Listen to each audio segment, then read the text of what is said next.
I can't see. It's really hard to see. 14 is that rider, yeah. That is Ali Dragoo, you're right. Good eyes, Owen. I remember my glasses. I need them. At your age.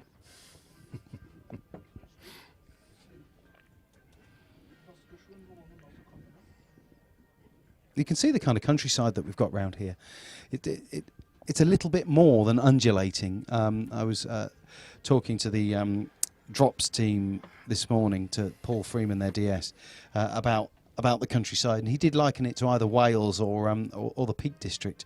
Whilst this exact piece of road you perhaps wouldn't compare to either of those, the northern part of the circuit that they've ridden already is very much that way. We drove through yesterday, and it's stunning and hilly, if not quite mountainous. Here we see Pernilla Matheson of Team Velo Concept getting a drink from her DS, and then making her way back to the peloton. Yeah, she's only 19, but tried an attack off the front earlier on, and joined Velo Concept from the team's predecessor, BMS Bern. She's a very, very talented young rider and was second in the Junior World Championship time trial in Ponferrada in 14. And she even won a stage of Gracie Orlova in the Czech Republic last year, a race that's also finished today. So on that first climb, when we make that left-hand turn down there, would you say we go into, we'll stay in the big ring and then go up and punch real hard, or would you say maybe we shift back to the little ring down there? Well, as they come through the finish line to take Yes. the Côte de Garniche, I would suggest that it's a big ring climb in the first half at least, because you're a bit up and down. There's a slight drop off as you get into the village, take onto the very tight road, the very narrow road, and as you turn, as you go through there, it actually drops down, and there's a tight right-hander, a very tight right-hander, which is steep. You may well need the little ring there.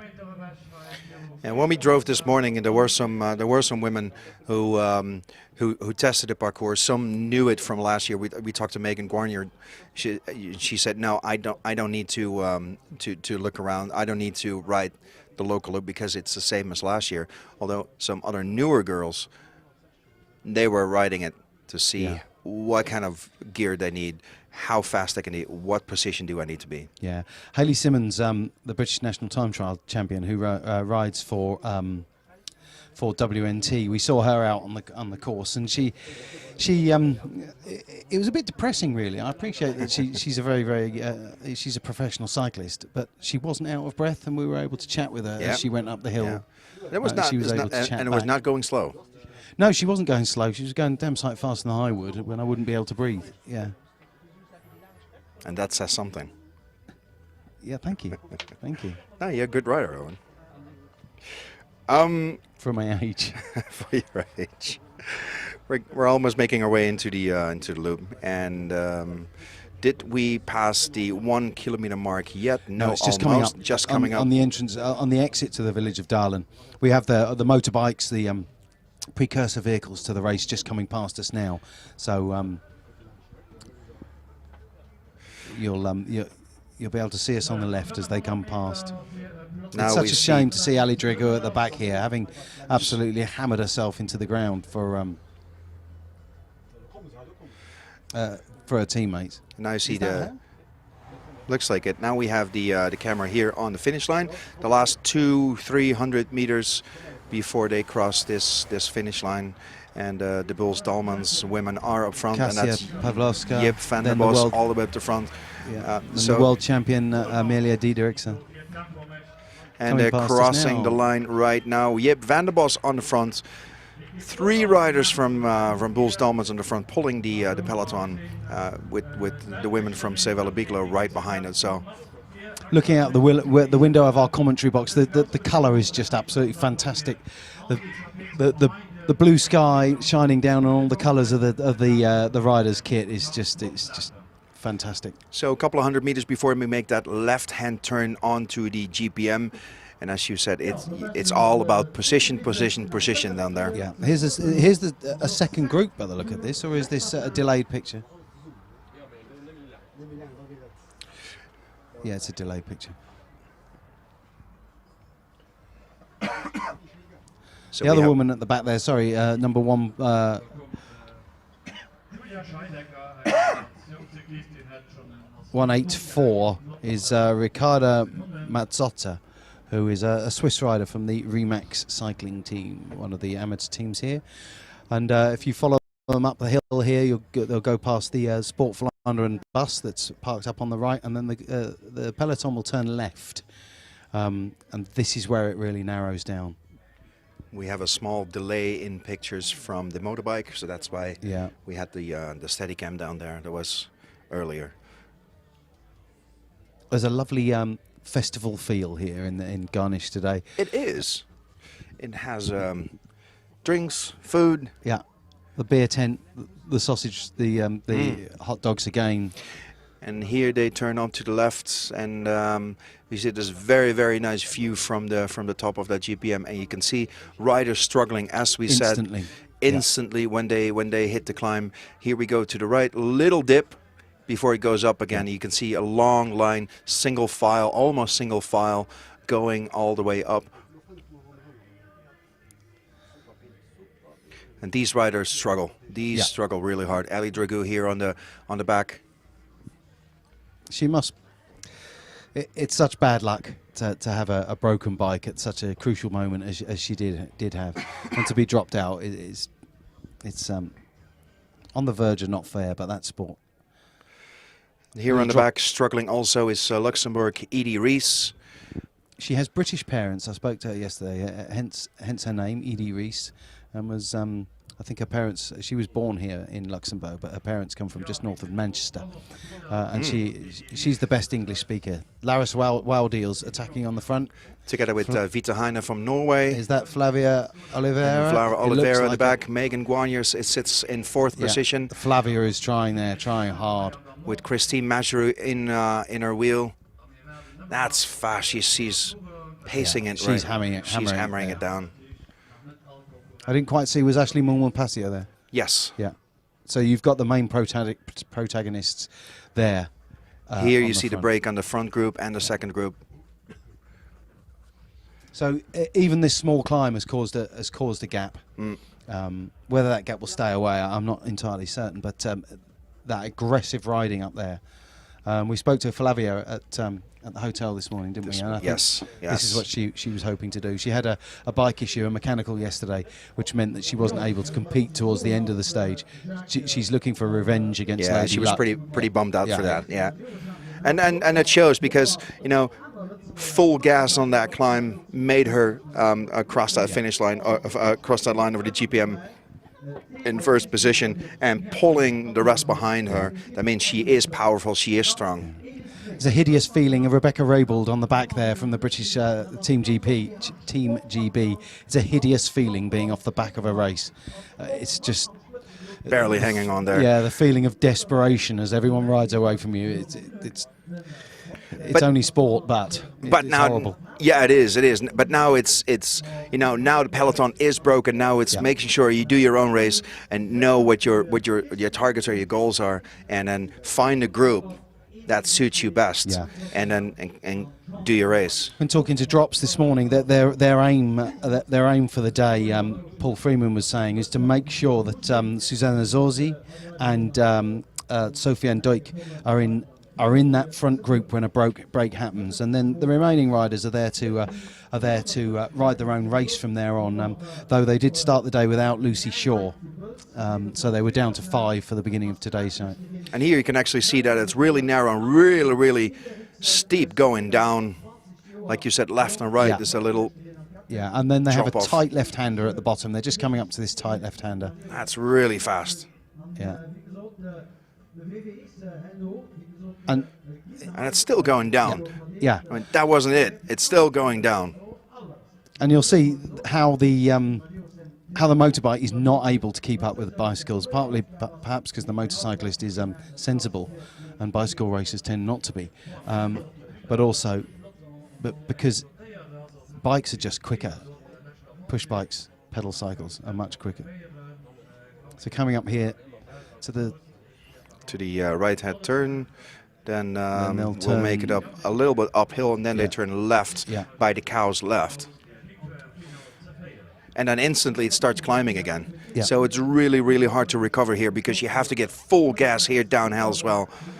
143 there is Thea Torsen. I believe you spoke to her yesterday, didn't you? I spoke to her yesterday and today, and she also said, "No, Here's this we sharp have a plan. left-hander. That's a sharp left turn. It's a 180 degrees turn to the left, as you can see here." Yeah, we talked to the Norwegian women, before the start to Thea. And they have a plan also. They have Susanne Andersen, a young rider, really, really good sprinter from the high-tech team. They're in this Norwegian team right now. They're already trying to build a team for the Worlds. But for now, they're going to play out, hopefully, Vita Heine. And then, as you can see on that first GPM, she was in the first front group. Yeah. She was in 3rd or 4th position. So she is a good climber, and that means their plan is also working. Yeah, that's quite a big group that's come onto this climb, and Christine Majerus is still there, safe. Who's that on the front? Is it Caroline Canuel? Looks like it. Yeah, and the world champion Amelia Didriksen is still present there in the front group and near the front of that group. It's also good to see some club riders here in the back of this Yeah. pack, and that means and the speed wasn't going that fast for them. And now we see some groups here struggling to get back. Some Feel Concept women.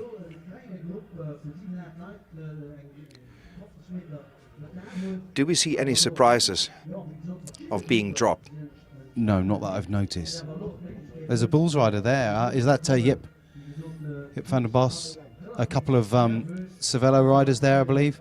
So I think that impacts upon a team's ability to play out the tactics. Unless they were expecting riders to go, it'll impact on the way teams are able to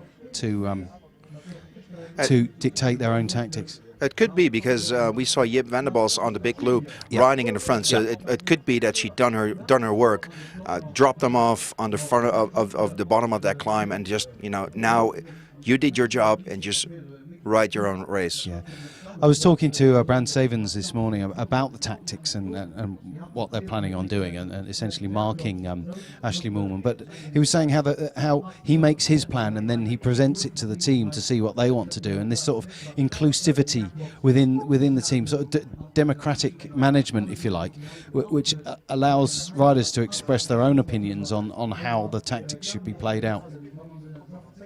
That's perhaps the way forward. It allows riders to try their own tactics and work out.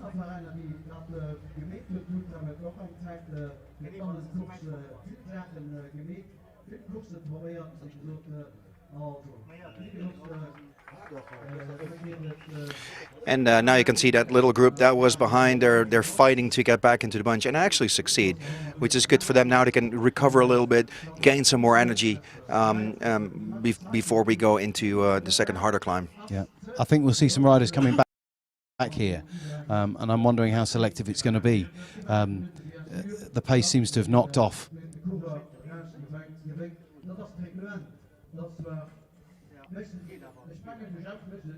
Look at that. Look at that. That's what this countryside is like. And whilst that's quite an open countryside, what it is still beautiful, especially at this time of year with the oil seep bright yellow across the fields.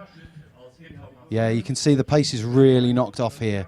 And who's that just getting back in, the Norwegian rider? Is that Thea Torsen or is it? No, I think that's... is it Gunrita? It could be Gunrita. I couldn't see the number right, but it could be Gunrita Dahle. Yeah. Mountain bike specialist. Yeah, and relatively new to this level of road racing, though she did a lot when she was much younger.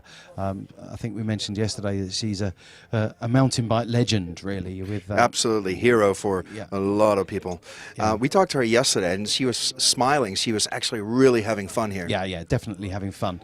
But I think she's being tempted by the prospect of a home World Championships this year.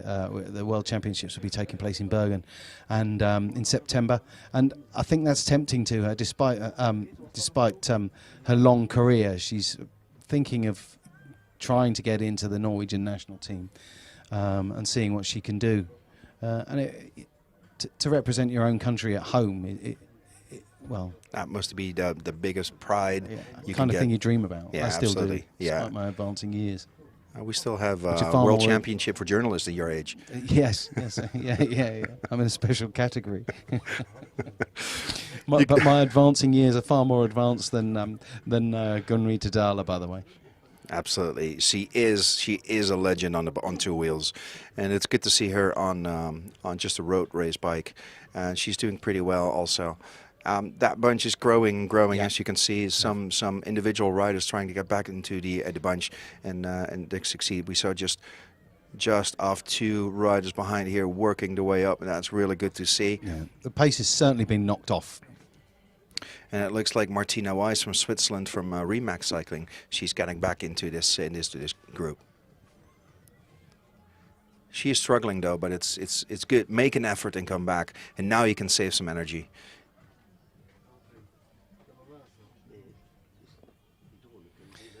It's time to recover. It's time to recover. They've got a significant period of descending on wide open, well-surfaced roads here. So they're taking an opportunity to recover and prepare themselves for the next circuit round. And, you know, even a category, a fat, middle-aged Category 4 rider like me would be doing exactly the same thing on every minor ascent. It's a question of using that to recover and using the bunch to try and take the pressure off.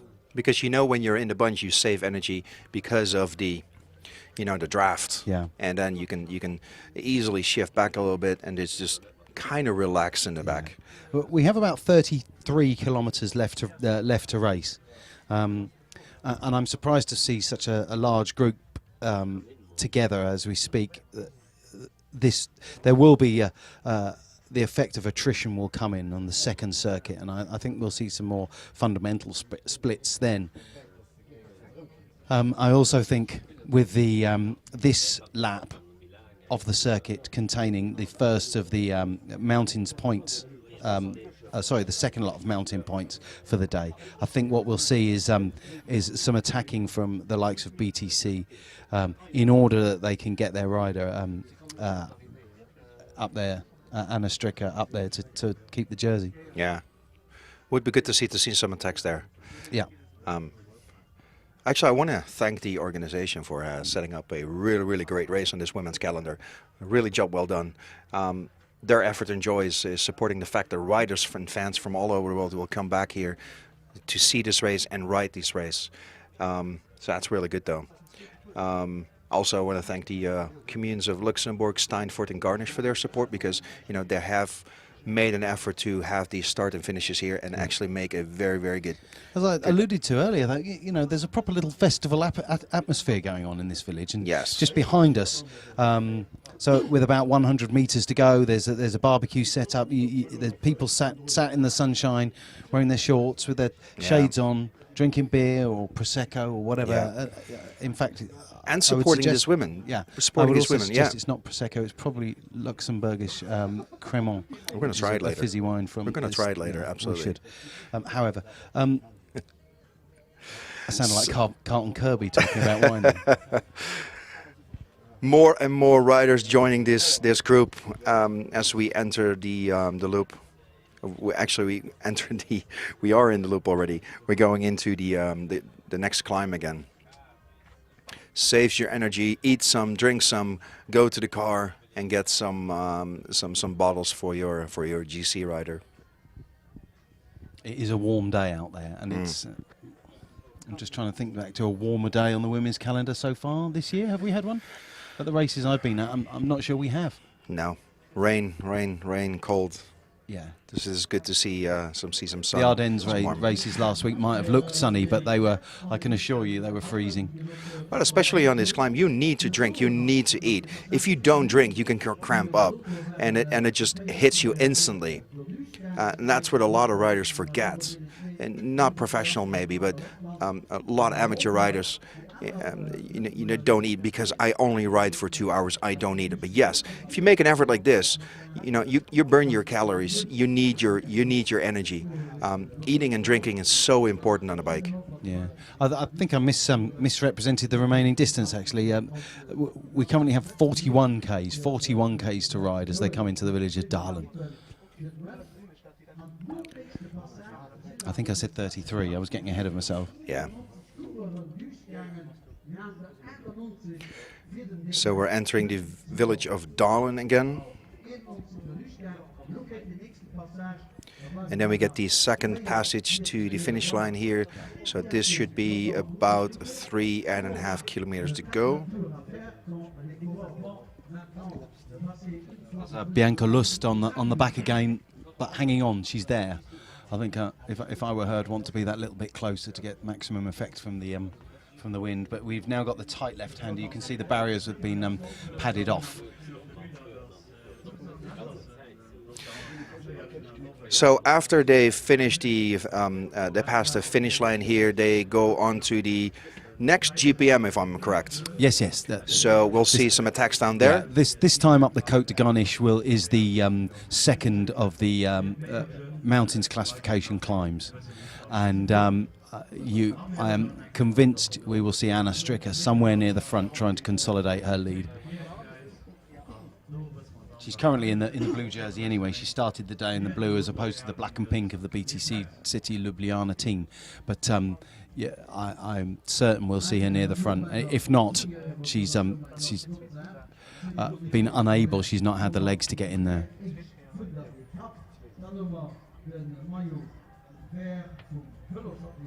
And last time round there was a little bit of a delay on the camera, so as the peloton came past we saw them from the static camera here, but the bike cameras, and there they are. Who's that on the front there? Kasia Pawlowska, we have the world champion Amelie Diederiksen, then Caroline Canwell.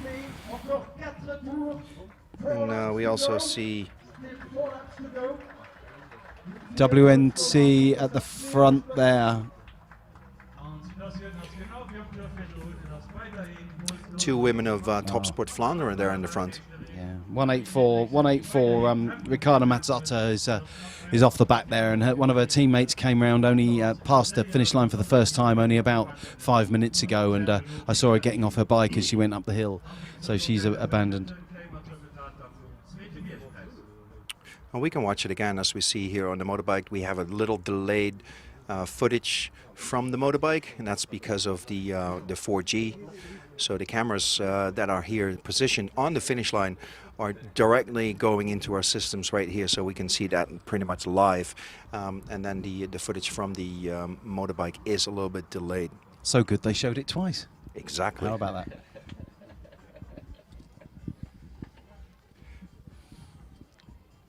I was just looking out the window to see them come past again. Confused myself, but that's not difficult. Rider just passed us, number... That's Ricardo Mazzotta from Remax Cycling, the Swiss woman.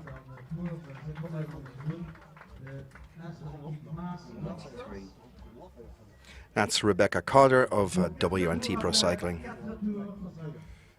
She was struggling, she was fighting, but she was fighting to get back. Yeah. So they're just coming up to the climb now. It'll be interesting. We'll get a drone shot from the top fairly shortly, I imagine. That's quite steep. This little bit here before the left-hand turn is quite steep, but it's perfectly smooth, and and you're taking momentum, having come through the finish with you. However, that left turn, you're going to have to slow down for the left turn. Exactly, you have to slow down and then full gas up. And then, the front of the peloton will be hammering as hard as they can off the front there.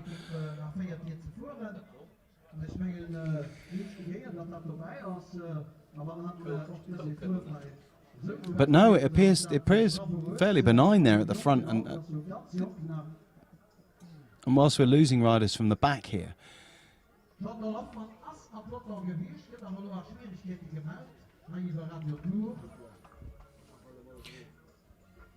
I see Rebecca Remington here on the back.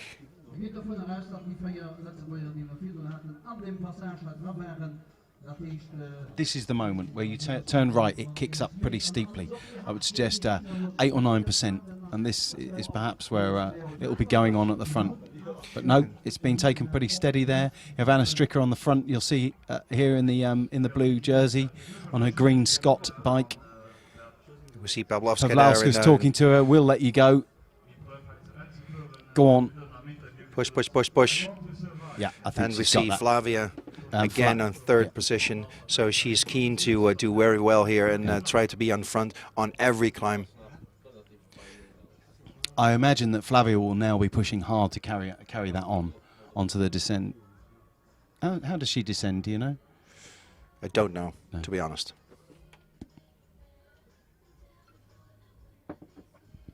Once again, the peloton's been split by this climb, and it'll be interesting to see now what the front of the front of the group does in order to either keep the pressure on or alternatively to knock it back again as they did last time round. Would the finale begin here already? It is 4 laps to go. Yeah, 37.4k from the line, the GPM line you can see there.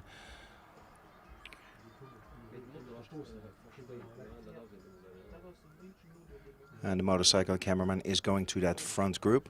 And it looks like they're regrouping again. Or this is the second group. Yeah, this is the second group. Yeah, we can see it. No, because I think we can see all the way up to the front. We see the yellow jersey down there. So this must be the big bunch. Sarah Mustonen there, number 24. Sarah Mustonen, who is a Swedish rider on the Vela Concept team. Was at Liv Plantur last year. Yes. She was surprisingly last in the prologue. Yes. The day before yesterday. Yeah. Was there an issue? I think there was something like missing their start. That's what she tweeted.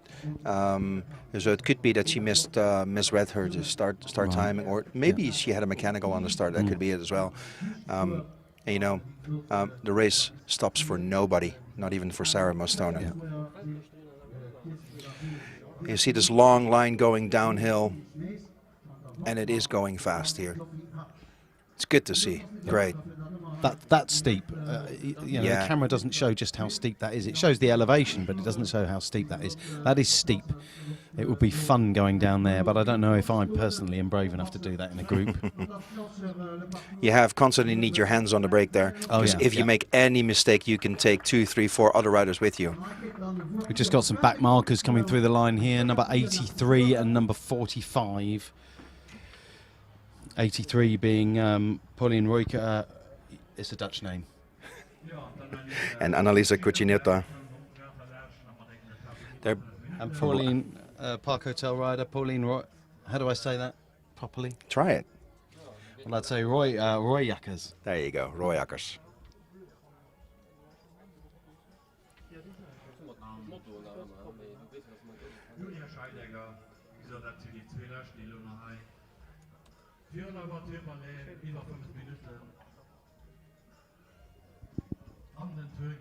And now we see the 180 turn again to the left, full brakes on, and then get on the pedals and get up to speed, get into your rhythm as fast as possible. And you can see that Sarah Mustonen is just hanging on to the back of that group, and how hard she is having to work to get back on. Now we see the camera going to the front. Is that an attack there? No. No, it doesn't look like an attack. You see the yellow jersey there, comfortably sitting in 6th position. We see Flavia Oliveira right in front of her. We see Pavlovska safely guarding her teammate. Who's the Norwegian rider on the front there? 42 is Vita Heine, as we said. Vita Heine is the national champion of Norway. Yeah. See, there, number 13 is Stephanie Pohl moving up, looking, I imagine, to make an attack to see if they can pull out. Yep, off she goes, and instantly Pavlovska is on her back wheel. Bulls Dolmans are not going to let anything go, and if form is anything to go by in a straight sprint, if you were to put Christine Majerus against Ashley Moolman-Passio, despite the slight uphill incline to the line here, Christine Majerus would have that sprint any day. And we saw the colours of the world champions making her way up to the front. Yeah, it's great to see the jersey on the road again. She was wearing the white jersey yesterday, and it's just the best looking. Absolutely, and you should wear it with pride. Yeah, yeah. And with all due respect of the, of course, of the jersey, you know, a white jersey or a yellow jersey, you should wear that with pride as well. But a world champion, Yeah. and people come out to see the world champion on the start line and during the race. Yeah, I know last year that Lizzie Deignan was desperate to wear it at every possible opportunity, and despite the fact that she was leading the Women's World Tour classification, that the rainbow jersey was the one she wanted to wear, and if I was good enough ever to have won anything like that, I'd want to wear it as well. And here she sits in the middle of the peloton, and you can see up the front there was a little break, 2-3 meters, and that could be enough because we have some headwind here. Yeah. If you lose that wheel, if you're not strong enough to take that wheel, you might break the peloton. Yeah, yeah. But it could also be deliberate. Oh yeah, It could be a tactic. Yeah. Slow down a little bit, drop a little bit. Yeah. So coming up this climb, what do you think this wattage will be? How much power would they hit here? Well, I did hear from someone that one of the riders yesterday, her 5-second maximum, this is one of the lighter riders, 5-second maximum power was 632 watts, and with an average of 215 watts throughout yesterday's stage. You know, when you bear in mind it's watts per kilogram, the most important thing, not necessarily straight out wattage. And so that's the figure that you really need to take into account, as opposed to the straight out 632 5-second max of that particular rider. That is impressive, though. Yeah. What's your maximum for any recent rides, Niels? Well, it's watts per kilogram, so I'm pushing 1,200 watts. Yeah. Well, they're going downhill. When we were out riding yesterday, I would get to the top of every hill first, and then Niels would come past me at about 60 k's an hour, giggling. Yeah, you never took a picture. No, I'm not used to going downhill. We just saw in the back, we saw Abigail Twisk of Drop Cycling, really struggling to get to the bunch, and it seems like that she Bunch made is it. a good word for Abigail Twisk. Abby Van Twisk, because I believe her father runs a flower shop. I'm not certain. Does she now? Her father. Her father. Yeah. Oh, okay. Sorry, her father. Yeah, I believe that's right. Can anyone confirm that? Come on, tweet me.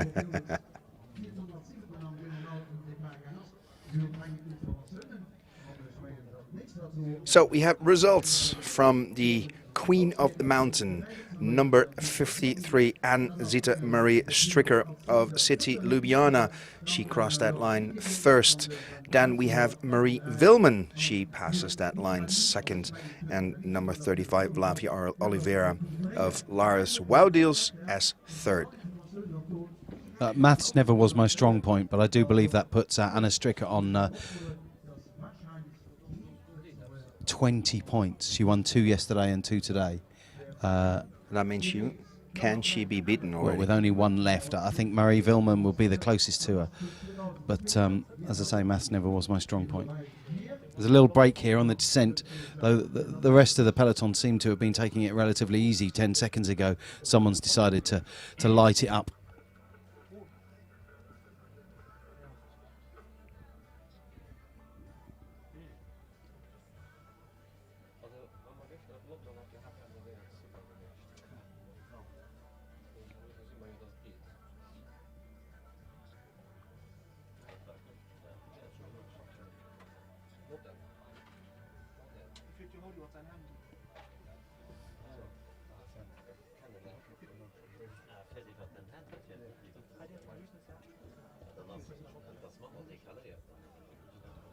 So how happy was Christine Majerou yesterday when she crosses the finish line in first position here in her home country?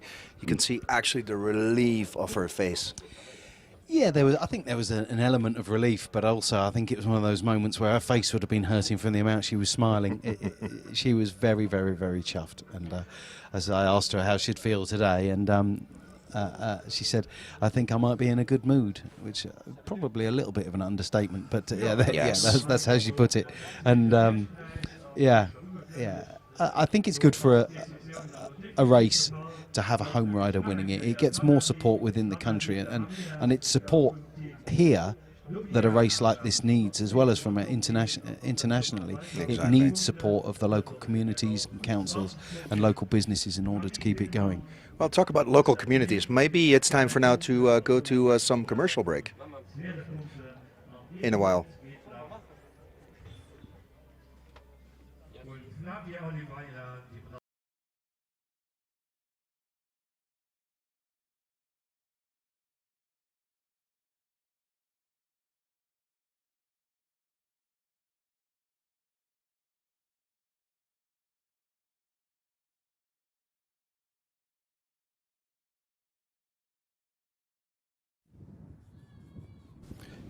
And we're back, and we see the Lotto Soudal truck down there on the 200-meter mark, just 200 meters from the finish line. Actually, Yeah. That's where we are. Yeah. I'm back with the peloton. We were speculating at how decent a descender Flavia Oliveira is, and we've had a tweet here from Nathan Parks, who tells me that she's a fabulous descender, having screamed with joy and excitement when she hit 95k an hour in Park City. I don't think I'll be screaming with excitement myself, but there you go. I think 95 kilometres an hour to a non-metric heathen like me is 55-ish miles an hour. That's quite quick. It is. You will see Pauline Royakkers going to the car and get some water, some gels, and some food, hopefully for her teammates as well, and then make her way back to the bunch. Eat and drink. And the car has come up. The car is allowed to come up in order to service their rider. You'll see and they will have to drop back in the convoy. The next vehicle in the convoy, you'll see if we get the shot, has a number 1 in the back, and that's the Bulls Dulman's car. And in a stage race, the order of cars is decided by the order of the their top rider in GC, general classification. So that's why the Bulls Dulman's car is there. But on the first day, it goes in. They pick lots.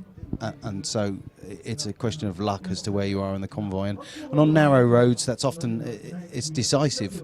It can be decisive should you get a mechanical as to how quick your mechanic can get to you in order to service you. So the peloton now of just leaving the village of Dalen onto you'll see them go into the 1 kilometre to go marker, and the Flamme Rouge, and they'll be coming back past us very shortly, and when they do, they will have 27.5 kilometres left to race, which will be 3 laps. 3 laps. And that's not what a lot of people see. You see some riders, putting their hand up, and that means if you're car number 14, you obviously cannot see it, but there's a jury motorcycle or a car behind, and that just radios it to the back. Who we got at the front here? Out the saddle, Pavlauska's still there. Is that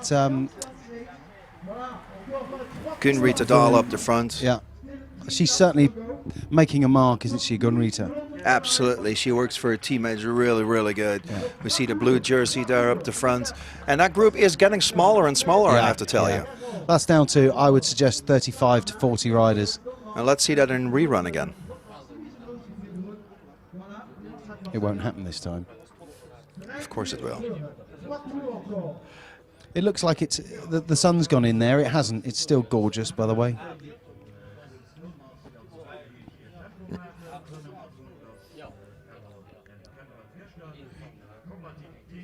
And as I said before, there's actually a system. The riders do not have to go back to car number 14. No, they stick their hand up, and here we have the rerun of that. Yeah, crossing the car the is finish brought line. up to them. So what happens is the commissaire in the front car will give permission for a team car to come up the convoy, and then they can service their rider. So the rider doesn't have to drop miles back to go and get a gel. They only drop back to the front of the convoy of vehicles. But there has to be permission given by the commissaire for any vehicle to pass any rider. And they come all the way up to the back of the peloton, and then the rider can slowly descend a little bit. Slow down a little bit, and then maybe drop off your clothing or getting new clothing, rain clothing if it's raining, getting food, getting drinks, and then go back in the peloton. And then the DS car has to go back into the line. Yeah. in its order of the designated numbers. space. Yeah, Exactly. that's right.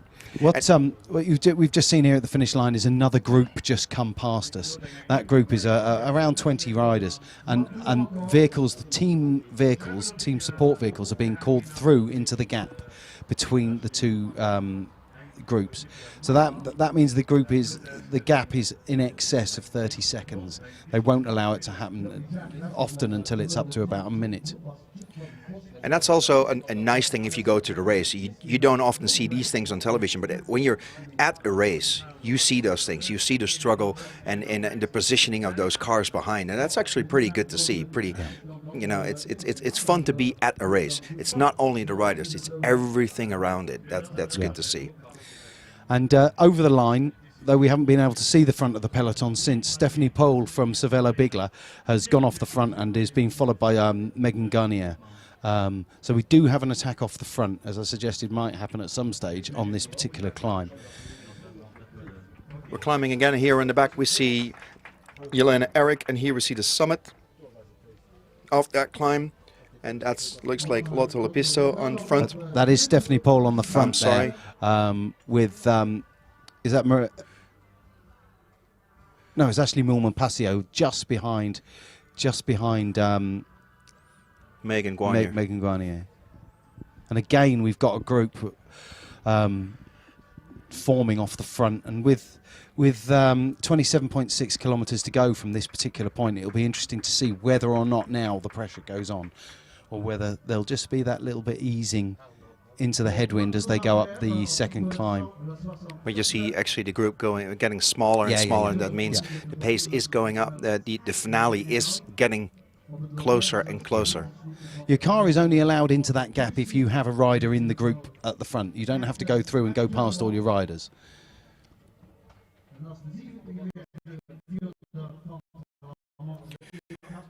So we see the world champion here in this second group, and they're probably fighting to get back here.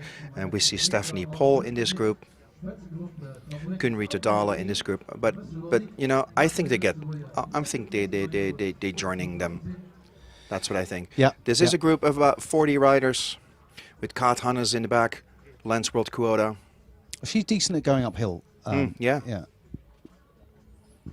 And she's the current Belgian champion. Yeah. Hence the jersey. Yeah. And as you can see, it's full gas downhill as well. Yeah, they're certainly getting back on. I think that's not a conclusive split yet. I don't think. So that was the last of the classified climbs, both for today's stage and for the race as a whole.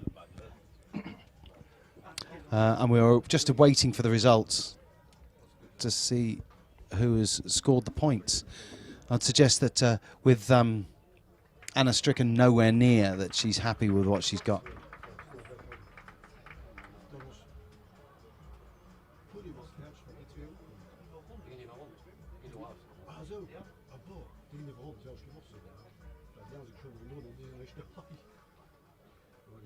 It looks like it's a very small split, but I doubt it's enough to really stay away. It depends on whether the front riders feel that they're able to cope with the headwind as they go back up the Côte de Garniche. Yeah, well, no, they've just done the Côte de Garniche. The Sommet de Ribière.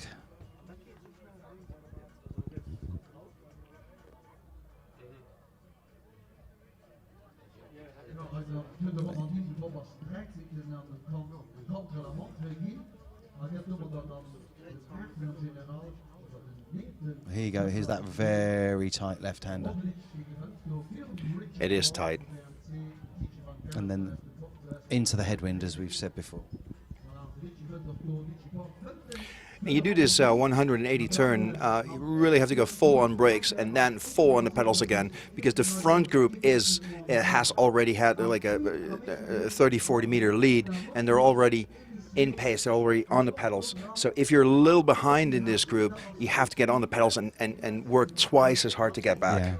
It does look, once again, I'm not saying it's easy, but what I'm saying is the pace is not hugely high. We've got 2 riders off the front here. This must be the second group, isn't it? There's that Lensweld. Lanswood, Quota, and Top Sport Flandre. Yeah. And a Sport third Flandre rider. these days. Sport Flandre. You're right. These days.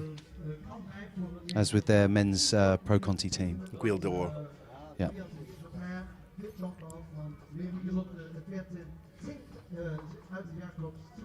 No, it is actually an attack on that bunch. Christy Majerus there, moving up into third or second wheel.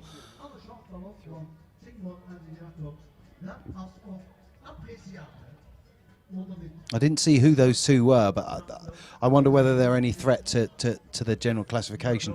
And in the last stage of the Aviva Women's Tour last year, it was interesting to see that Bulls Dolmans, protecting the GC lead of Lizzie Armitstead as she was then, allowed a group of 7 to go. And so all the time bonuses at the finish were swept up by that group. And Marianne Vos needed time bonuses in order to overtake the GC, and Bulls had just let the gap go and said they can have the points, the bonus seconds, and that's exactly what they did.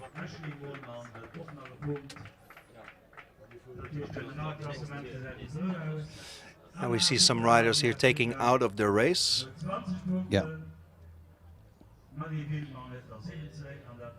They're thanked for their services, and they can just, 2 of the Laris Waldeel's riders have just abandoned. I don't think it was Flavia or Oliveira that just rode past us, so it would strike me that after they lost 3 riders that's going to be hard for yesterday, it's just Flavia left in the race. Flavia is a Brazilian rider who second year on the team, and she was 7th, I believe. She was telling us this morning, wasn't she? Yes. 7th in the Olympics. In her home country, in her Rio home de country Janeiro. last year, yeah. And Veronica Anacormus of Maaslander had to retire as well. That's Jessie Dahms too. That is Jessie Dahms. She was taken out of the race as well.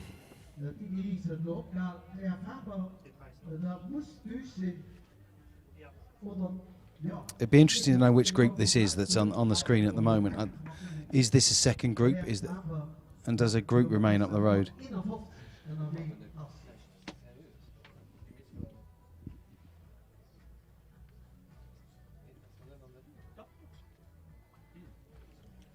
I understand that there is a group of 3 with a 10-second advantage as they go up the Sommet de Ribière. Yeah, we saw Jessie Druits and Maria Artsoufi, and she was followed by Sophie de Vuist. Right. Yeah. So we have a Sport Flandren Guil d'Or rider, we have a on the drops rider, and we have a Landsworld Quota woman on the front. And actually it looks like Anne-Sophie Duik has been dropped from these 2. Anne-Sophie Duik was certainly the key challenger that for drops today. But I see that there's 2 of their riders in the group there, about 10 wheels back, with their very distinctive coloured helmets. Kit. Yeah.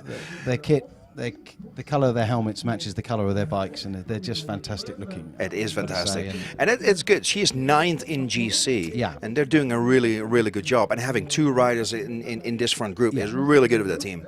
Yeah, they're a team that was only formed last year, and I think they started the season ranked in the UCI team rankings somewhere around 25th. They won't end it there unless something goes desperately wrong, because they've been performing, been punching way above their weight. They had a very, very good season. And they had a couple of astute signings over the winter, one of whom was Anne-Sophie.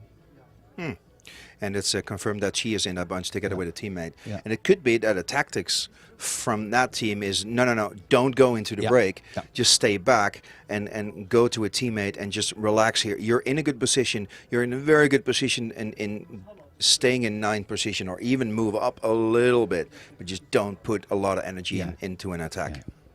again, it's another team that are managing their expectations. That they don't expect to win against the firepower of Savella Bigler and Bulls Dolmans. They're managing their expectations, and I believe they're managing them very well. Absolutely. I mean, you can see 2 riders in the front group is great for them. I wonder if the other was Susanna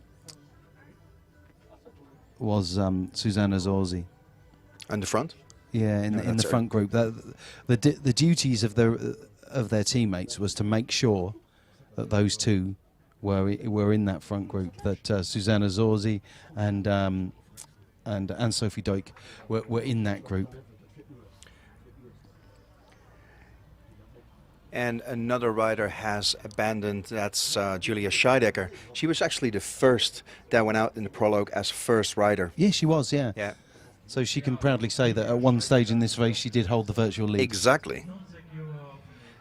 You see Kat Hannes in between the cars. And Lotte Lepisto back at the car there. It'll be interesting to see what they're gonna do. I mean, I think they've got to go. Savella Bigler have got to go all out for the GC win with Ashley Moolman-Passio. But that's why you have a sprinter of the quality of Lotte Lepisto at the back getting drinks for a team leader. Yeah, talk about drinks. Maybe it wasn't a good idea to give the cameraman a beer last night. Yeah, he's drifting in and out by the look of him. He probably needs another coffee.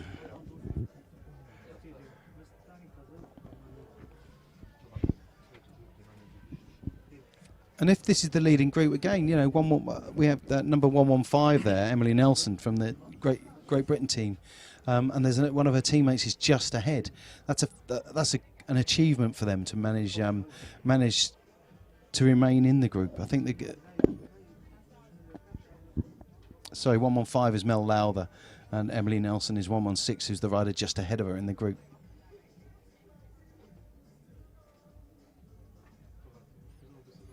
Pauline Roya Ackers of Parkertel Valkenburg just made her way back into the bunch.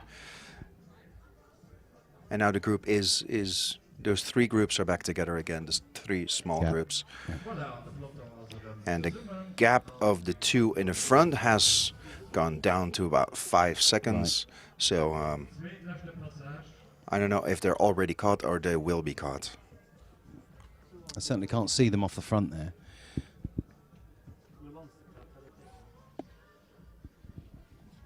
And 2 leaders are caught, we've just heard. But what it proves is that on this climb of the Sommet de Ribière and this back section of the course, it proves that teams are afraid to get off the front and to really push the pace into the headwind, which is still very, very stiff here. We see Anne-Marie Stricker in the blue jersey back to her team car, getting some drinks and some instructions from her DS. I would imagine now, if the blue jersey, if the Mountains jersey is secure with her, what she'll now be trying to do is to ensure that her teammate Bouillac is in a position on GC. She started the day in third position. What, nine? She had, let me see, 7 seconds on Majerus. Yeah, and so 7 seconds behind Majerus. Yeah, and she's no mean rider, is Bouillac. She is capable of a very strong sprint, as we saw at the GP Plouay last year, which she won. Absolutely. And you know, which was a fantastic win for a team of that standing. It's only been around 4 years. The structure has only been around 4 years. And so for a team of that standing to have a rider win a World Tour race is a good win. And they will be looking to replicate that here today. And it's an easier course than the GP Plouay parcours. But it's certainly something that Bouillac would be able to do. And that was a power sprint last year. Yeah. Absolutely. So she has some power in her legs. and she used the slipstream of the breakaway very intelligently indeed, in order to get herself in a position to do that sprint, and she sprinted intelligently through the bunch. So, you know, she's perfectly capable of winning a day like today. And also with the deficit that she has from Majerus is one that desperately Bulls Dolmans need to keep a hold on. And here now we've we got actually see the pace going up, and it seems like there is a break going.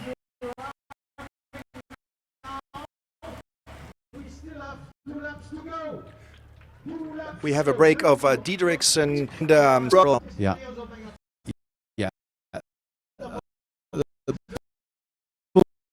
Dolmans won't allow them off the front. If they've got the legs, they just won't allow it. Certainly here at the finish. Pretty riders. Yeah. I think this is Edie Reese walking up in front of her, having a band, which is always a shame. And he from the motorcycle.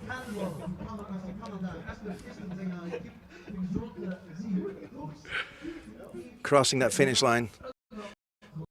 Put your hands outside the window, Owen, and wave at the camera. Yes. You can see a lot of space from Bulls Dolmans, and great teamwork though. Great teamwork getting those two riders back. They will not let them go. No, but need the finish. Yes. But they have to defend their lead at the same time. So they can't afford to ride negatively, but they have to as they need those bonus seconds. Yeah, it's up to Cervelo to attack and to attack and to attack. But if Cervelo sit in and win the sprint, then Cervelo win the day. Yeah. But I just can't see Ashley Moorman out sprinting Christine Majerus. So that's why the pressure is on Cervelo to push it on a bit.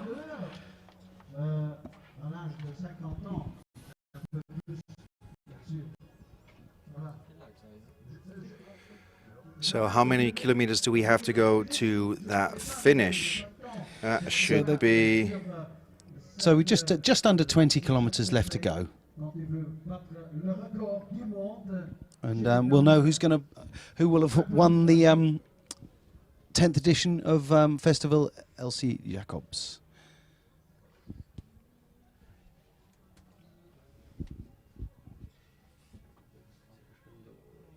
Playing a bit of Coldplay here at the finish.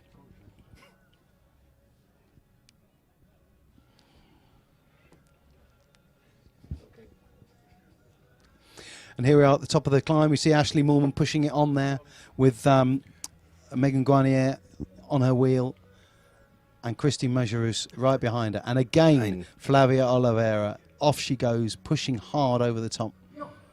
Whether she's just trying to prove a point. On the big ring. On the big ring, is she? Yeah. And who's that? That's the Bulls rider at the front there, I believe, was Caroline Canuel. Should this be the split? Yeah, that's not the first time we've said that. That's also true. And look at the wind on the flags on the GPM.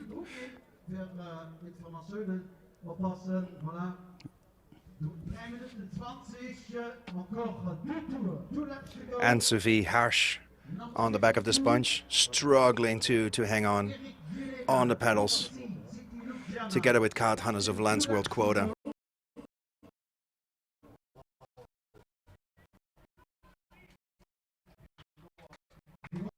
.102, I think you'll find that one was. It's Valerie Demay. Second bulb from the that are behind that peloton will be pulled from the race, I imagine. The danger being that, of course, they're caught by the front. Seems like we have another attack by Stephanie Paul and Amelie Diederiksen, but I think that's at the finish line here. So I think they're already being caught. Yeah. And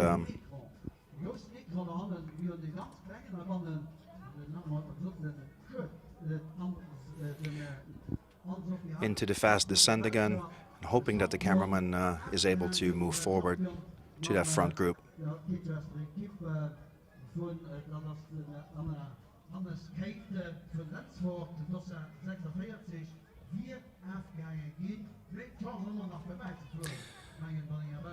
I don't think I am earlier in the commentary. I don't think I did Elsy Jacobs, the person. I paid her enough respect, really. She was 1958. She was the first ever women's world road champion. And then later that year, she broke the world hour record, as I said, setting a distance of 41.347 kilometers at Vigorelli in Milan. And then that record stood for 14 years until Maria Cresari beat her by just 300 meters riding at altitude in Mexico City. That shows just what that record was, just how good Jacobs' original record was.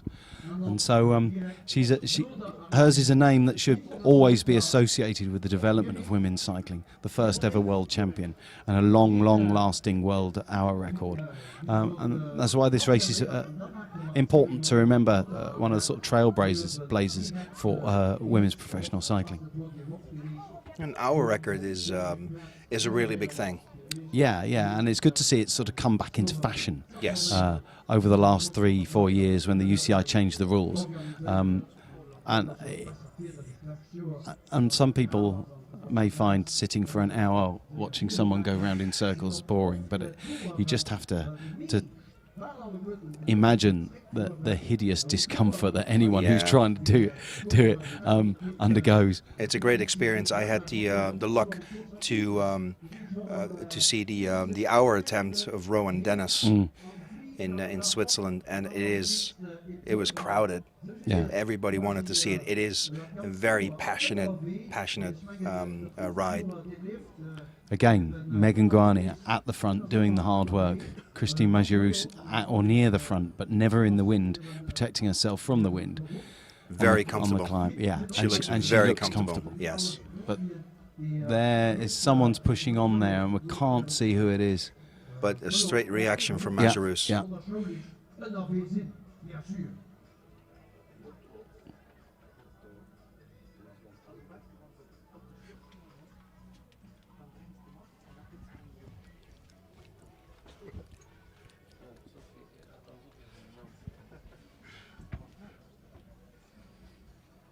Got a bit of Phil Collins here at the line, I believe.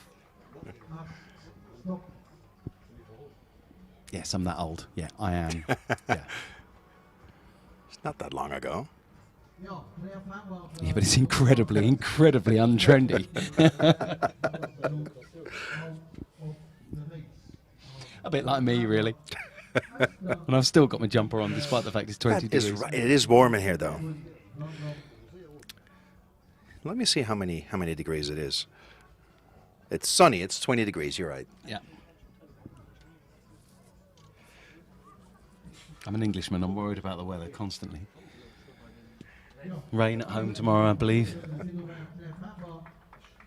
And the riders that are coming through the finish line now, it's just heartbreaking to see, but they're being pulled from the race. And I mean, perhaps it's a blessed relief for them, but they will have put in a massive effort. And to be pulled from the race is, I always think it's a bit heartbreaking. That was Amanda Jameson get pulled of the race. She's from Maaslander. Yeah, she's the New Zealander, I believe. Yes, she is. Yeah.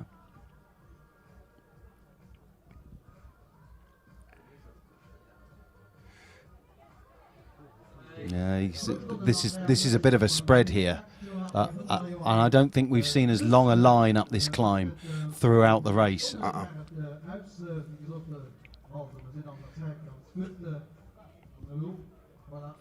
We've seen Gunn Dala there in the back.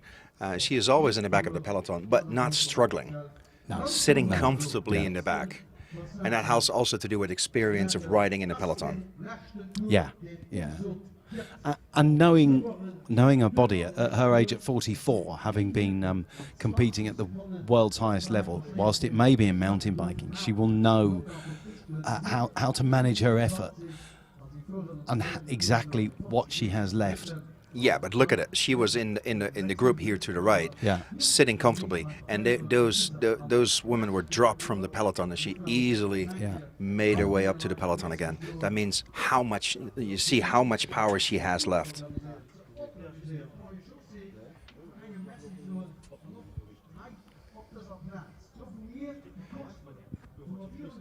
And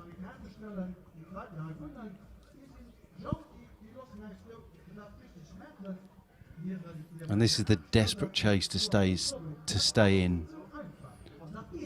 And if you haven't got it on the climb, you come over the top and you hit the headwind. And if you haven't got it on the climb, you may well not have it on the headwind. And it's and desperate. as we said before on TV, it looks like that peloton is pretty big, but it seems that it's getting smaller and smaller. Yeah. I would say about 20 riders right now. Yeah, that's right, 15, 20. But this group of 5 are coming back, and that group of 3. So, I imagine this it's going to come back together as it did. It's just coming back a little bit later each lap. Those are the club teams in those little groups, and they managed to hang on. They got dropped in the climb, but by working together, even with other teams, they managed to get back into the peloton. Yeah, I think the whole sport of cycling is about putting together ad hoc teams with your fellow riders in a break or in the peloton. Even you put together an ad hoc team, and then if you get away together, you then destroy that ad hoc team by trying to win. Absolutely.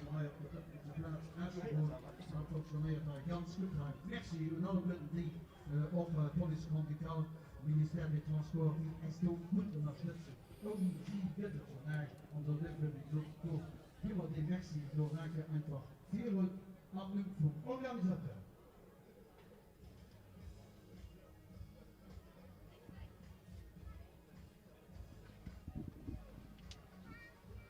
Peloton groupé 3 km van de ligne d'arrivée weg.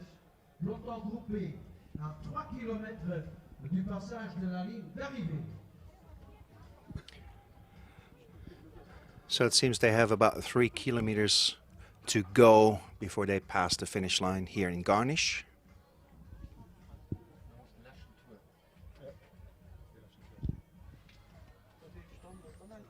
And it seems to be that's the last lap, right? They'll be coming into the last lap. Yeah, the next time they cross the line, we should be able to hear the bell from here.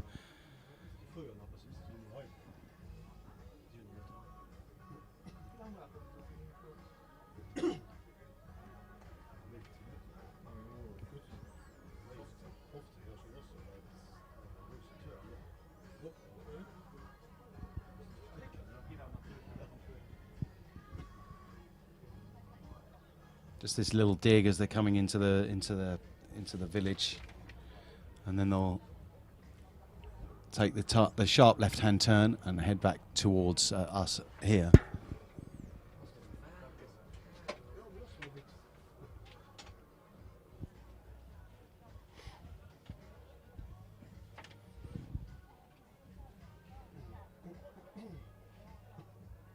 There's one teammate helping the other there.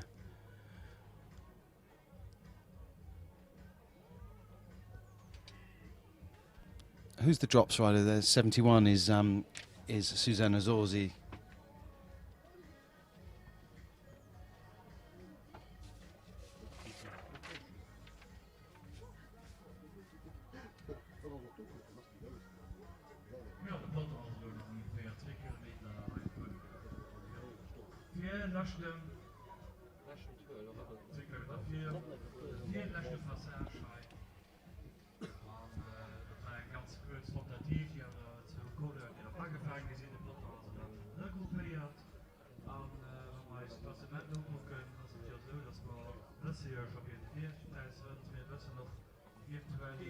So the riders are now approaching the bell lap and they'll be heading into the final 10-kilometre lap before we know who's won the Festival Elsy Jacobs for 2017.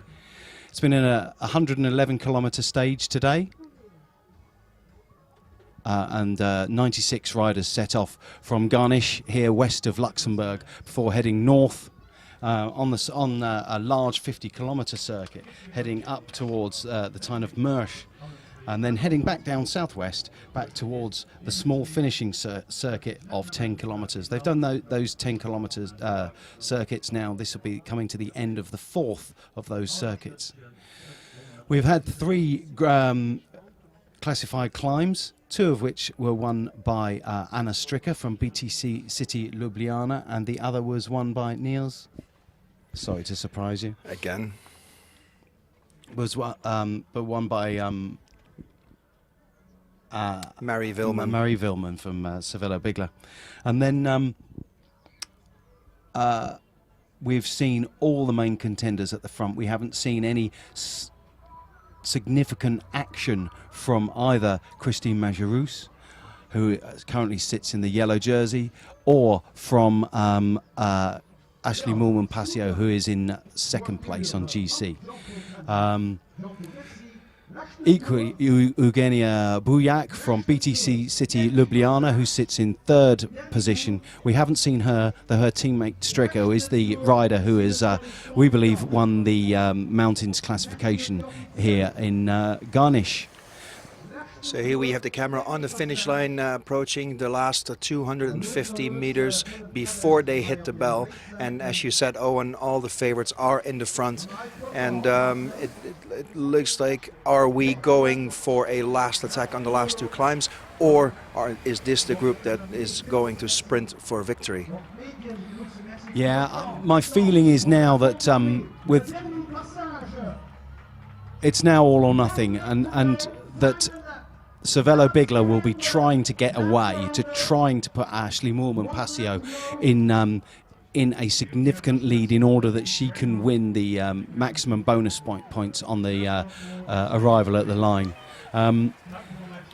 Whether she can do that on the remaining climbs with the headwind that is on the back of the back of the circuit, is yet to be seen. I would suggest that we're going to have a slightly smaller group than that which we have now contest the final kilometre.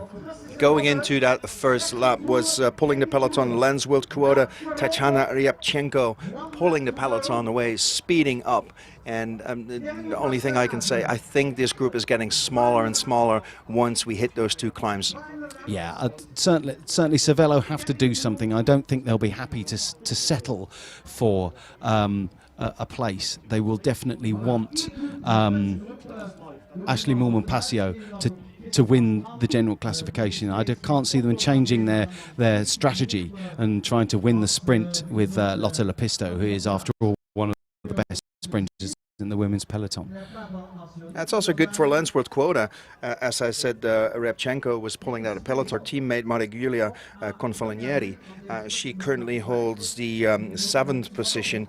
She has 23 seconds. So the GC, she will not win GC. However, she's looking to maybe jump some positions, maybe to 5th or 4th, because that's only 2 seconds. She is only 1 second on Megan Guarnier. Confalonieri is a decent sprinter. I think we said yesterday that she had a second place in the Giro last year. In the Giro last year, but she has some good results, and I just get the feeling that with appropriate support, she could bag some big results. Whether she can win today, she may be able to take advantage of the fact that Cervelo Bigla won't be going for their best sprinter. They have to go for Moolman-Passio. Well, last year she was riding for Alla Cipollini, and that's one of the reasons why she changed teams to a Lens World Quota, to get more support in the sprint, so she can actually save some energy for the last couple of 100 meters and finish it herself. She was regularly in the mix zone behind the podium at the Giro whilst I was there, and she is a woman of class. I think she can do well. And there we go. Ashley Moolman-Passio is trying to make the break off the front. here in a green jersey with Megan Garnier on her wheel, covering everything, which was I understand the Bulls Dolmans team plan. Kasia Pawlowska is fourth wheel there. And look at how struggling Vita Heine is, mouth wide open. She is pushing harder and harder. I love to see people making an effort, and she is certainly making an effort. In third position, we see Anna Stricker. You know, looking at Christine Majerus there, she was 6th, 7th, 8th wheel. There's a very slight gap. What do you think? I mean, can she stay on? I mean, Ashley Moolman-Pasio has to make it very, very, very hard now. Yeah, but did you see the face of Megan Guarnier? It didn't look like Megan she looked comfortable. Really comfortable, really strong. And that's good for her, you know, suffering from a concussion from the early. She didn't know when she started this race. She didn't know how she was doing, and she's getting better by the day. I believe her target is going to be, of course, the Women's Tour of California, which is coming up very shortly. She lives there. It's 11th to the 14th of May is the Amgen Breakaway from Heart Disease Women's Tour of California, and she will certainly be aiming for that. But I think all her focus now is on helping her teammate to win the general classification here in Luxembourg. Absolutely. And again, we see that the group is getting smaller, and I think that the speed is going up right now, so maybe we will have that smaller break, that smaller group of about 20 riders going all the way to the finish. Yeah, we just lost the 4G, sadly, for a moment. Hopefully we'll get those pictures back very shortly, and we can see what's happening. This is not live. This is earlier in the day. We're just seeing pictures from earlier in the day, earlier in the race, and this is not live. So, and we've got our picture here from the top of the Côte de Garniche, but we need to start seeing some pictures from the front of the race, if that's possible. We see riders here passed here for the last time, so people make their way down here to the finish line. Some people have to walk because it is about 2.5 K away. That summit to here. That summit to here is about 2.5 kilometers away, and that guy seems to be walking in the wrong direction. Dennis. Yeah.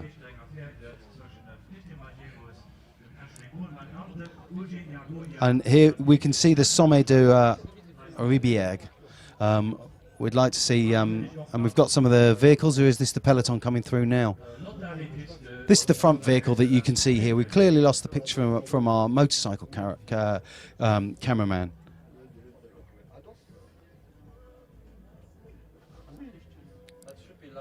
Yeah, and we're back, and we're coming up to the 180 bend that's at the bottom of the Côte to Garniche. Again, there's quite a large group coming in there. It'd be interesting to see whether or not Ashley Moolman-Pasio. And look how much effort they have to pull in the back to hang on. Voilà, next tour. Dernier tour. Laatste ronde, 1 lap to go. Final lap. We just had some information that Katie Archibald, the multiple world champion and Olympic track rider, is in that front group. Katie Archibald can sprint, and it will be interesting to see whether or not she can take a win for the WNT team. Megan Garnier on the front there with Lenswell Kyoto working on the left. Waiting for an attack. Yeah. Bulls Dolmans tactically have played a blinder so far. They've contained everything that Savella Bigler have managed to throw at them. Absolutely. Every attack attempt they seems to close, and you know, even the positioning of the riders in the front group is very tactical. And very good. Christine there right on the wheel of Ashley Moolman-Pasio. If she goes right with her. If Ashley goes, she will go hard. She's a very, very aggressive rider, and she's a good climber as well. She certainly has the ability perhaps on another day to get away from that group. But I just don't think bulls are going to let them go. No, but look at the front. You see the two bulls rider, Pavlovska, Yeah. and I couldn't see who the other rider was in front, to be honest. But they closed the ranks instantly. Yeah. You see the Cervelo Bigla riders coming up, and they instantly close the ranks. So if they make an attack, they have to do it from the second line, Yeah. and that means you can see it coming. You can hear the shifting going before they go, so they can anticipate to every attack. That's number 92, is that at the back? I believe that's Katie Archibald there. Just working her way up the climb.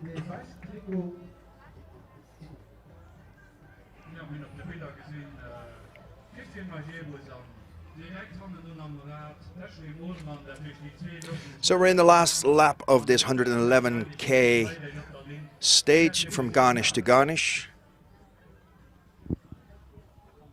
And approaching the top of the final passage of the Sommet Ribière, which is just 5 kilometres from the finish of the stage. It looks like it's going to come down to a group of about 30 riders are going to be contesting the final sprint. And the way it stands at the moment with Christine Majerus is the yellow jersey wearer. She has a lead over Ashley Moolman-Passio from Cervelo Bigla team of 3 seconds. In third place on general classification starting the day is Eugenia Bujak, who has a deficit of 7 seconds. And behind her, another rider from Cervelo Bigla is Lisa Klein, the 20-year-old German, who has a deficit of 8 seconds. Her teammate, so we have 3 Cervelo Bigla riders in the top 5, is Lotta Lepisto, the sprinter. Should Lotta Lepisto manage to win and gain all 10 seconds of bonus seconds, she still doesn't have the opportunity to win the general classification. So as a consequence, they have to go, Cervelo Bigla have to go with Ashley Moolman-Passio to try and outsprint Christine Majerus in the final of this race. So are we going to the finish line with this group, or is there going to be another attack? I suggest that Ashley Moolman may try something else, may try and time trial away. She's a very accomplished rider, and she may well give it a go to try and get off the front. Well, she has to. Yeah, I cannot see that Bulls Dormans will allow her to go. They have still such strength in numbers at the front. I think that was Megan Garnier leading the peloton over the top of the climb here. And now, whilst it's a headwind, it's mainly downhill to the finish, to the final 300 metres of which is a short drag uphill. And that suits Christine Majerus' skills down to the ground.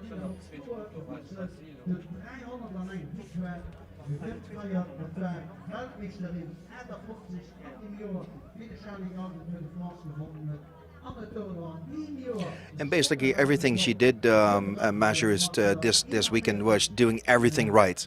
And Yeah. even looking at today, she not getting her face in the wind. Yeah.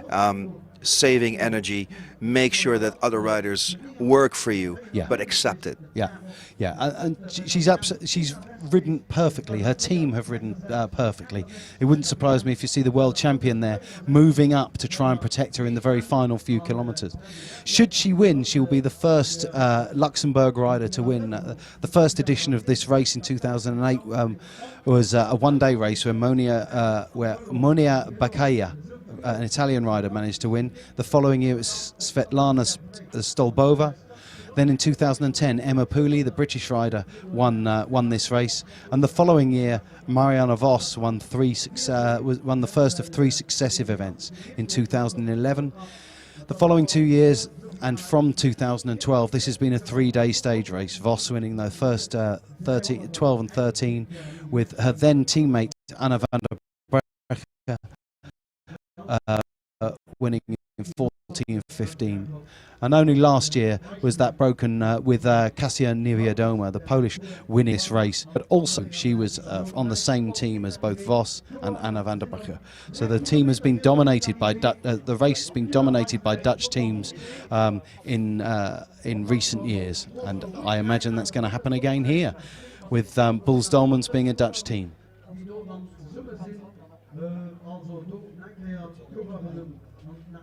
And last year we saw the finish of Kasia Niewiadoma with a 40-second lead over the 47-second advantage on the stage. on the stage, yes. And we won't see that this edition. No, something's gone drastically wrong should that yeah. happen, yeah. So they're just coming down through the village of Dahlem now. And they have just around 3 kilometres left to race. That's I believe the that's 3 the kilometre 3 kilometre mark, yeah. Pure luck, though, Niels. That was pure luck. No, that's knowledge.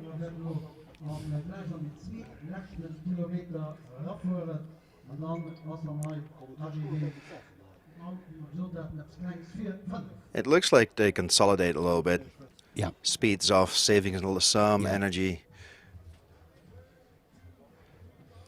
But the beauty of this race is the fact that it's not decided. It's not decided. We have less than 3 kilometres to go. 2,500 kilometres.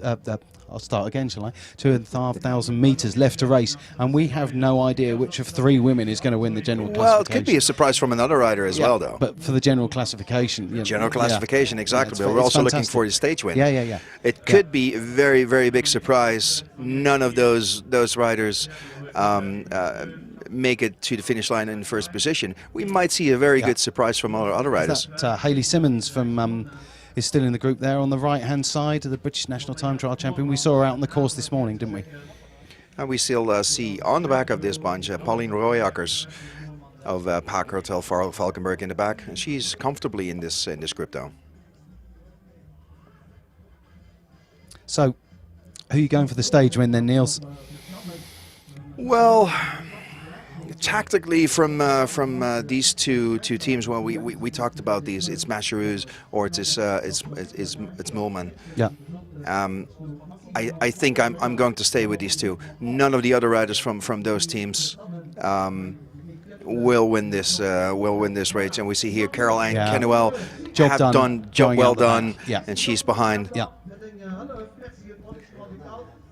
Used up all her energy for those attacks. Yeah, and she's had an absolutely fantastic race. She has worked so hard, as has Kasia Pawlowska, the other teammate, and Megan Garnier. They just worked their socks off.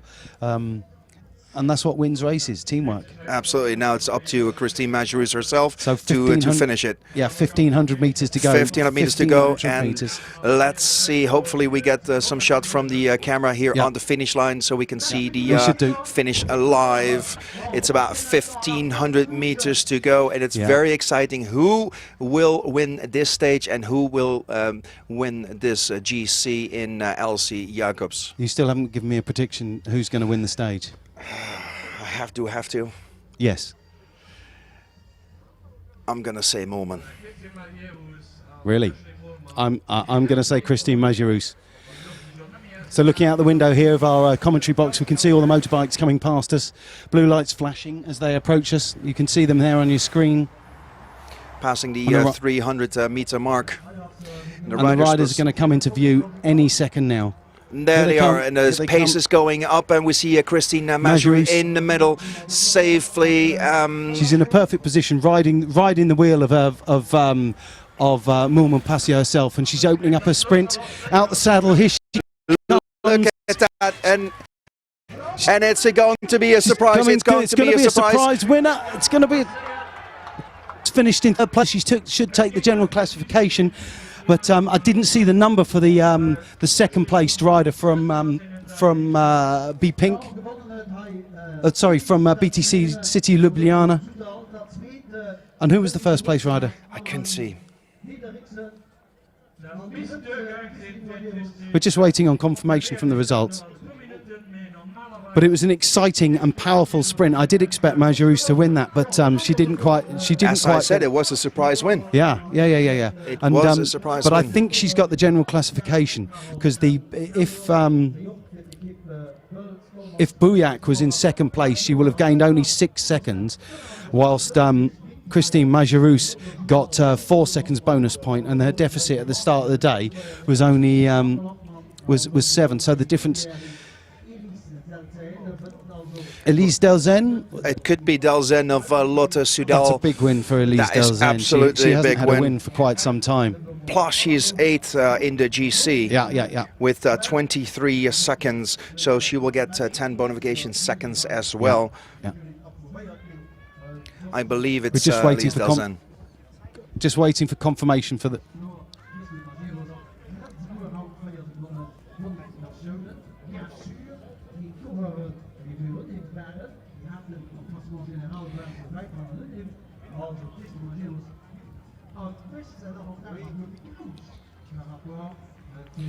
So we have a confirmation on Elise Delzen of Lotte Soudal winning the final stage here in Festival Elsy Jacobs. Number 2 was Amelie Diedrichsen of Bols Dolmans. Really? Yes. And third place was Christine Machereus.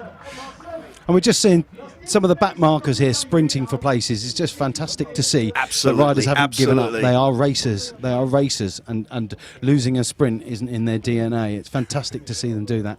Every position gained Yeah. is one. Yeah, and it's pride, and it's fantastic. So, Elise Delzen, Lotte Soudal. Wow. yeah. So, but with that 1, 2, 3, I think we'll see that Christine Machereus has held on to win the GC, making her the first Luxembourgish rider to win the Festival Elsy Jacobs.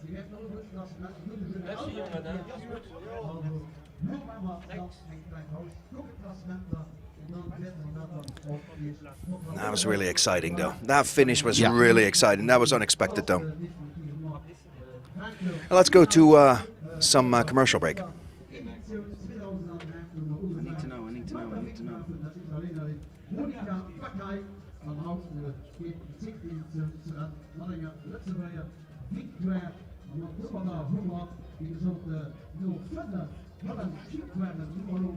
I can't see a world championship.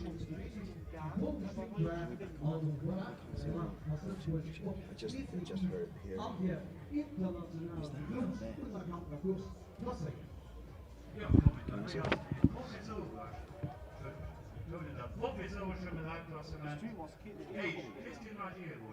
Is that Ericsson?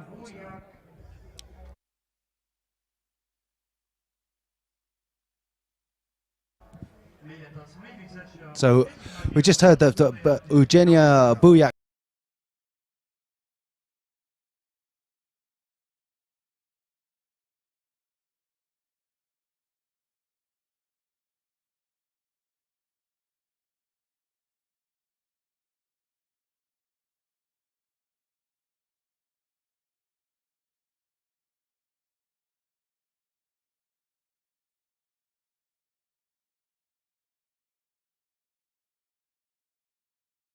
Festival Elsy Jacobs.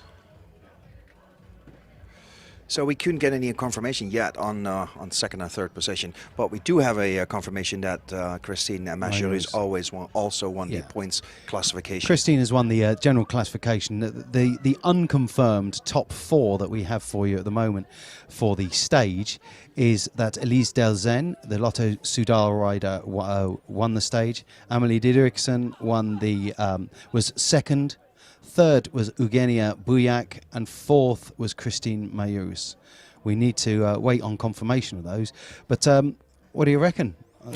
It was decent race, I really think. special, and we predicted that one of the bigger teams would win the stage today, one of the Cervelo Bigla riders or Bols Dolmans riders, and it was a very, very big surprise to see a Lotte Soudal woman there. Yeah, it appears that they sort of cancelled themselves out, and because of the work they did to preserve and fight for their GC, it allowed the other teams to sit in and take advantage of that, and Elise Delzen to get the win. So make sure you check the website, tweets LC17 for some more results, because I think that's all the time for today. And I would say thank you for following us, and hopefully hear and see you next year.